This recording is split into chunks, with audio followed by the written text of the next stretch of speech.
पुराने समय में एक गांववाले ने संत को तप करते हुए देखा।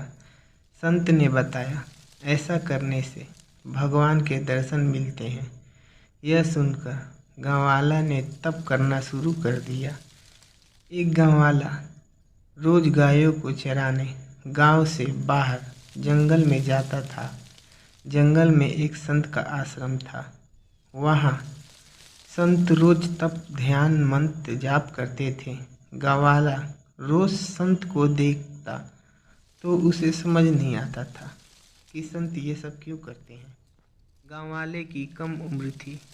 संत के इस कर्मों को समझने के लिए वह आश्रम में पहुंचा और संत से पूछा कि आप रोज ये सब क्या करते हैं।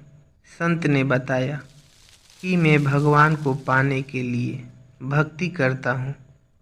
रोज पूजा पाठ तप ध्यान और मंत्र जाप करने से भगवान के दर्शन हो सकते हैं। संत की बात सुनकर गांववाले ने सोचा कि मुझे भी भगवान के दर्शन करना चाहिए। ये सोचकर गांववाले ने आंखें खोले बिना ही पूछा कि आप कौन हैं। भगवान बोले कि मैं वही ईश्वर हूँ जिसके दर्शन के लिए तुम तप कर रहे हो। यह सुनकर गांववाले ने आंखें खोल ली, लेकिन उसने ईश्वर को कभी नहीं देखा था। वह सोचने लगा कि क्या ये वही भगवान है। सच जानने के लिए उसने भगवान को एक पेड़ के साथ रस्सी से बांध दिया। भगवान भी भक्त के हाथों बंध गए। गांववाला तुरंत दौड़कर उस संत के आश्रम में पहुंच गया और पूरी बात बता दी।